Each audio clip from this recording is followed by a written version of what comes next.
आप सभी को मेरा नमस्कार। आज मैं आपको पढ़ाऊंगा ट्रांजिशन एलिमेंट। ट्रांजिशन एलिमेंट्स आपके आरपीएससी फर्स्ट ग्रेड के सिलेबस में दो जगह साफ साफ मेंशन है कि ट्रांजिशन एलिमेंट एवं इनका इलेक्ट्रॉनिक कॉन्फ़िगरेशन।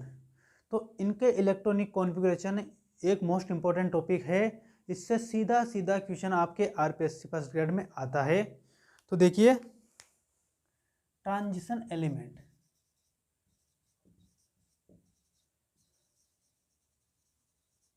मैं ट्रांजिशन एलिमेंट्स बोलूं या फिर इनको बोल सकता हूं डी ब्लॉक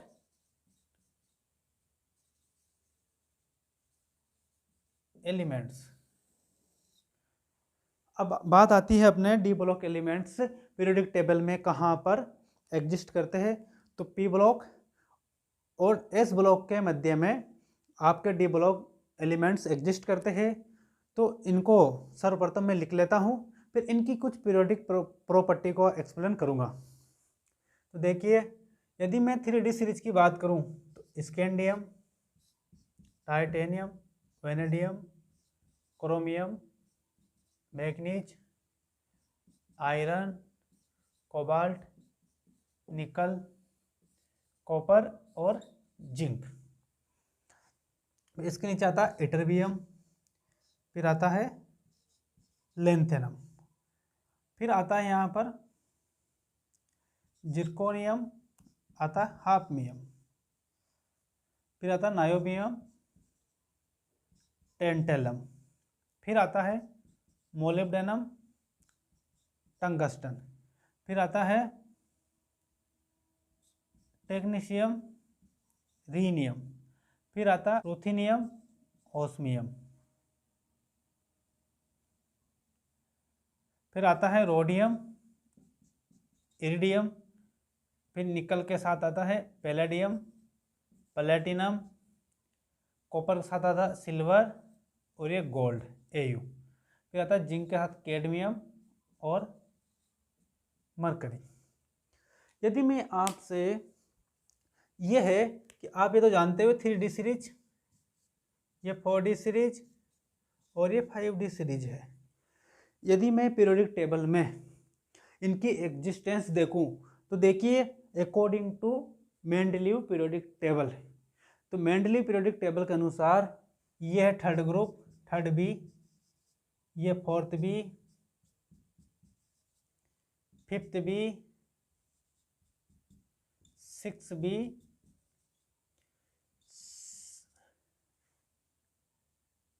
सेवन बी और ये 8B ग्रुप का एक ट्राइड बनता है। ट्राइड तीनों मिलकर एक 8B ग्रुप बनाता है।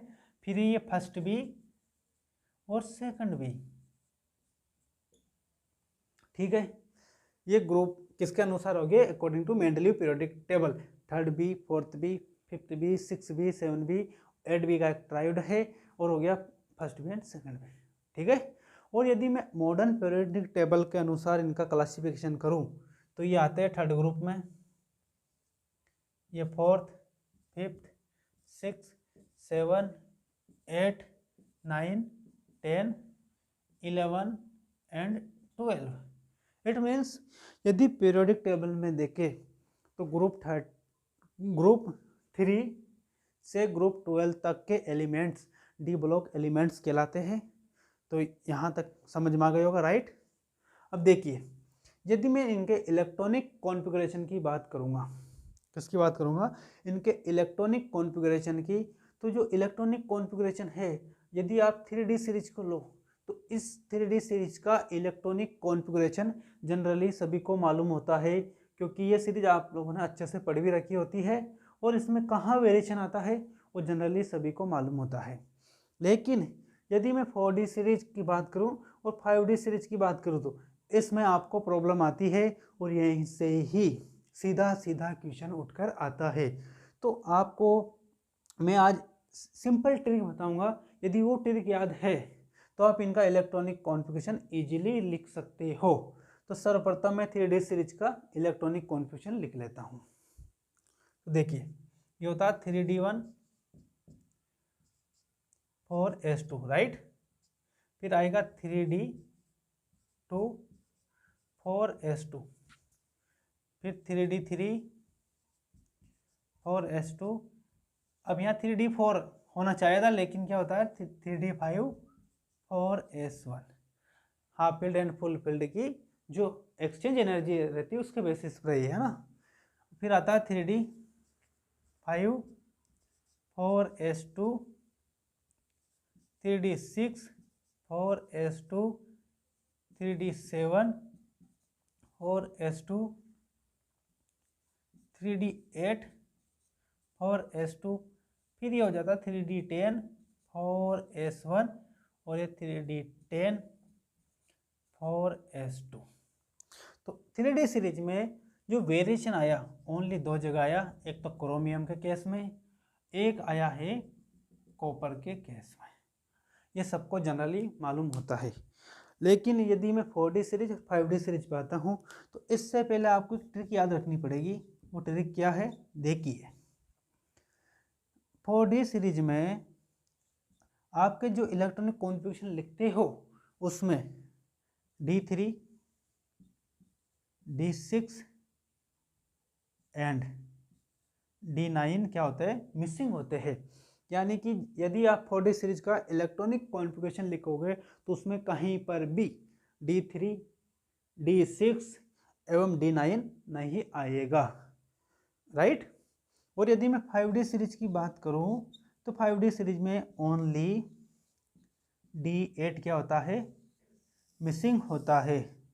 तो देखिए आपको यदि ये ट्रिक पता है तो आप इनका इलेक्ट्रॉनिक कॉन्फ़िगरेशन आराम से लिख सकते हो। एक स्पेशल केस आएगा रोडियम का, वो मैं इसी में लिखते वक्त बता दूंगा। तो शुरू करते हैं। यदि मैं इटरबियम का लिखूं तो क्या आएगा 4D1 5s2। जिरकोनियम का आएगा 4D2, राइट। लेकिन यदि मैं नायोबियम पे आऊं तो ऐसे नॉर्मल कंडीशन में लिखूं तो क्या आएगा 4D3। लेकिन D3 तो क्या होता है मिसिंग होता है, इसलिए मुझे लिखना पड़ेगा 4D4 5s1। फिर नेक्स्ट बढ़ते 4D4 5s2, फिर 4D5 5s2, फिर बढ़ते हैं अपन यहाँ पर। तो 6 क्या होता है मिसिंग होता है। तो देखिए क्या लिखना पड़ेगा मुझे 4D7 5s1। अब देखिए आगे बढ़ूँ मैं तो मुझे क्या लिखना पड़ेगा 4D8 5s1 और फिर 9 क्या होता है मिसिंग होता है, तो 4D10 5s0। वो एक इलेक्ट्रॉन भी इधर आ गया है ना, ये 5s0। फिर आया मेरे पास 4D10 5s1 4D10 5s2, right. तो देखिए यहाँ पर जो एबनॉर्मल बिहेवियर मिला मुझे, एक तो मिला है नायोबियम में और एक मिला है मुझे रूथेनियम में। और जो रोडियम है इस रोडियम का तो स्पेशल केस है, एक बार इंपॉर्टेंट लगा दिया मैंने क्योंकि ये यहाँ पर आपको पता नहीं चल रहा, लेकिन जब इसकी आप टर्म सिंबल पढ़ते हो ना तो टर्म सिंबल में इसकी एक्साइटेड स्टेट और ग्राउंड स्टेट और एक्साइटेड स्टेट की जो टर्म सिंबल आती है वो सेम आती है। इस कारण से ये इंपॉर्टेंट हो जाता है, तो इसका इलेक्ट्रॉनिक कॉन्फ़िगरेशन भी याद रखना। फिर मैं आता हूँ पैलेडियम पे। पैलेडियम मोस्ट इम्पोर्टेंट है क्योंकि इसमें S0 हो जाता है। ये जनरली प्रत्येक एग्जाम में जो भी केमिस्ट्री सब्जेक्ट से रिलेटेड होता है सभी में ये पूछा जाता है इसका इलेक्ट्रॉनिक कॉन्फ़िगरेशन। तो देखिए, और अब मैं लिखता हूँ नेक्स्ट सीरीज का इलेक्ट्रॉनिक कॉन्फ़िगरेशन। तो इसमें क्या मिसिंग है ओनली D8। तो देखिए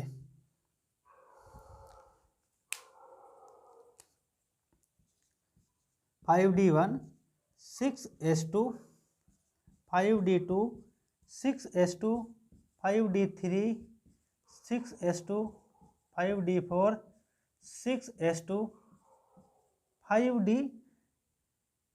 5 6s2 5d6 6s2 5d7 6s2 और मिसिंग क्या है 8, तो 5d9 6s1 5d10 6s2 x1 sorry और 5d10 6s2। तो जो भी वेरिएशन आया था अपने कहाँ आया था, प्लेटिनम के केस में। देखिए एक बात मैं फिर रिपीट कर रहा हूँ कि ट्रांजिशन एलिमेंट्स के जो एबनॉर्मल इलेक्ट्रॉनिक कॉन्फ़िगरेशन है उनसे सीधा सीधा क्वेश्चन उठकर आता है।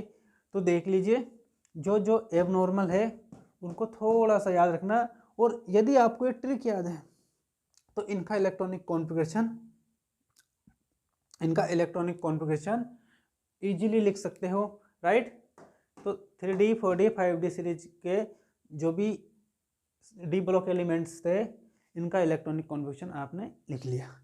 अब देखिए मैं एक जनरल इलेक्ट्रॉनिक कॉन्फ़िगरेशन की बात करूं, जनरल इलेक्ट्रॉनिक कॉन्फ़िगरेशन की यदि बात करूं तो ये क्या होता है, n-1 d 1 से 10 और n-s 1 से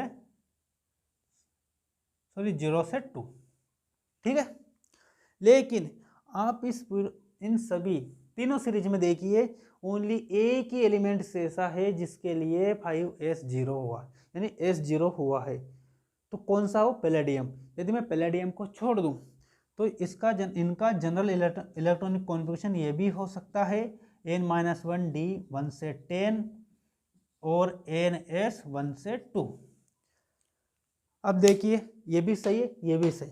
लेकिन यदि एग्जाम में आए कि डी ब्लॉक एलिमेंट्स का या ट्रांजिशन एलिमेंट्स का जनरल इलेक्ट्रॉनिक कॉन्फ़िगरेशन क्या होता है, तो यदि दोनों ऑप्शन हो तब तो आपको ये टिक करना क्योंकि इसमें सभी कवर है। लेकिन यदि ये ऑप्शन नहीं हो और ये वाला ऑप्शन हो तब आपको इसको हो टिक करना है, ऐसा नहीं कि फिर दे ही नहीं रखा हो कि आपको कोई कन्फ्यूजन हो जाए, राइट। अब एक बात और है कि डी ब्लॉक एलिमेंट्स एस और पी ब्लॉक के बीच में क्या करते, एग्जिस्ट करते, ये हो गया। अब मैं इसमें पेनल्टीमेट, एंटी पेनल्टीमेट और वैलेंस शेल क्या होती है इस पर थोड़ा सा डिस्कस कर लेता हूँ। देखिए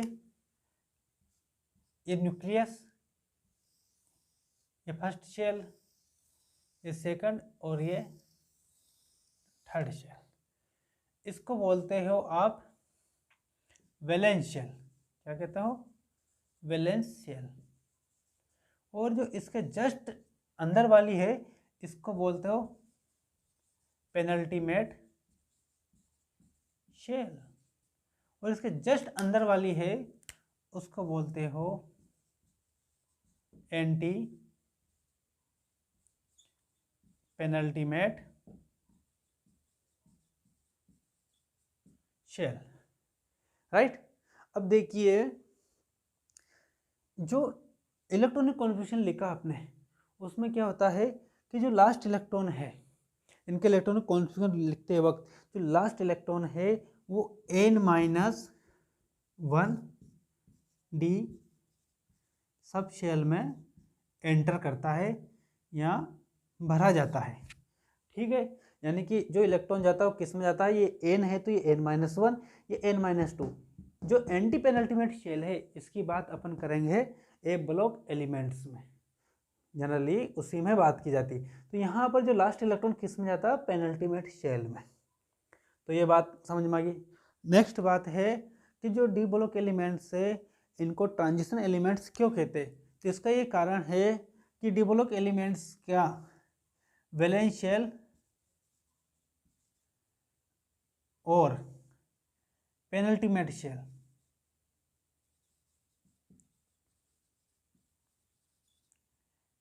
क्या होती है, इनकम्प्लीट फील्ड होती है। यानी कि यदि इनके इलेक्ट्रॉनिक कॉन्फ़िगरेशन को ध्यान से देखो तो आपको दिखता है कि पेनल्टीमेट शेल और वैलेंस शेल इनकम्प्लीटली फील्ड होती है, इसीलिए इनको क्या बोलते हैं अपन, ट्रांजिशन एलिमेंट्स बोलते हैं। तो अब नेक्स्ट क्वेश्चन ये बनता है कि ऐसे कौन से एलिमेंट है जो डी ब्लॉक एलिमेंट्स कहलाते हैं लेकिन ट्रांजिशन एलिमेंट्स नहीं कहलाते हैं। तो देखिए कौन कौन से है, वो है कि जिनकी जो valence shell and penultimate shell क्या होगी, कंप्लीटली फिल्ड होगी, इनकम्प्लीटली नहीं, कंप्लीटली फिल्ड, वो ही क्या कहलाएंगे, डी ब्लॉक एलिमेंट्स कहलाएंगे, ना कि ट्रांजिशन एलिमेंट्स। तो आप पढ़कर आए हो जिंक, कैडमियम, मरकरी, ये तीनों आप पढ़कर आए हो। लेकिन एक और है जो आपने नहीं पढ़ा और यहाँ से क्वेश्चन बन सकता है, वो है CN। CN मतलब कॉपर नीसियम, कॉपरनीसियम, इसका एटॉमिक नंबर होता है 112। ये जस्ट मरकरी के नीचे आता है। ये हाईली रेडियो एक्टिव एलिमेंट से है, इससे लेबोरेटरी में ही सिंथेसाइज किया जा सकता है। और इसका जो मोस्ट स्टेबल, कॉपरनीशियम का मोस्ट स्टेबल जो आइसोटोप है वो है CN5, कॉपरनीशियम 285। देखिए, और इसकी स्टेबिलिटी कितनी होती है, इसका हाफ लाइफ होता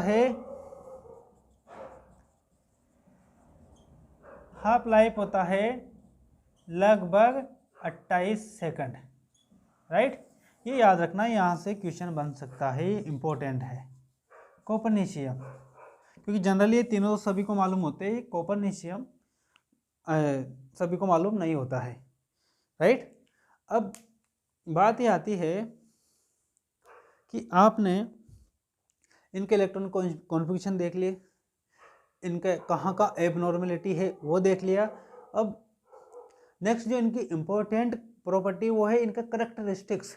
तो लगभग 24 से 25 करेक्टरिस्टिक्स है, लेकिन उनमें से अपन 4 या 5 करेक्टरिस्टिक्स को डिस्कस करेंगे और वो इम्पोर्टेंट करेक्टरिस्टिक्स रहेंगे। देखिए, अपने डी ब्लॉक एलिमेंट्स और ट्रांजिशन एलिमेंट्स के इलेक्ट्रॉनिक कॉन्फ़िगरेशन पर विस्तृत रूप से चर्चा कर चुके हैं। अब इनके ऊपर क्वेश्चन कैसे बनता है, तो मैं क्वेश्चन ले रहा हूँ जो प्रीवियस ईयर वाले किसी केमिस्ट एग्जाम में आया हुआ है। देखिए क्या है क्वेश्चन, कि which of the following does not represent the ground state electronic configuration. कौन सा, ग्राउंड स्टेट। तो जो जैसे ही ग्राउंड स्टेट दिया तो आपको कंफ्यूज नहीं होना है। ग्राउंड स्टेट का मतलब है कि जिस एलिमेंट का आप इलेक्ट्रॉनिक कॉन्फ़िगरेशन लिख रहे हैं वो उसकी मोस्ट स्टेबल स्टेट में एग्जिस्ट करता हो, यानी उसकी मोस्ट स्टेबल स्टेट का इलेक्ट्रॉनिक कॉन्फ़िगरेशन लिख रहे हो। तो जो जो आप इलेक्ट्रॉनिक कॉन्फ़िगरेशन लिख कर आए हो ना, अभी जो मैंने लिखे हैं या अपन ने पढ़े हैं, वो सब उनके ग्राउंड स्टेट के ही इलेक्ट्रॉनिक कॉन्फ़िगरेशन है। तो देखिए कौन सा एग्जिस्ट नहीं करता, अब आराम से सोल्व कर लोगे। ये एग्जिस्ट करता है, ये भी करता है, ये भी करता है, ये वाला तो आपने पढ़ा ही नहीं होगा, इसलिए ऑप्शन हो जाएगा बी। तो देखा आपने किस प्रकार के क्वेश्चन बनते हैं। इसी के साथ आपके ट्रांजिशन एलिमेंट्स एवं इनका इलेक्ट्रॉनिक कॉन्फ़िगरेशन वाला टॉपिक समाप्त होता है। धन्यवाद।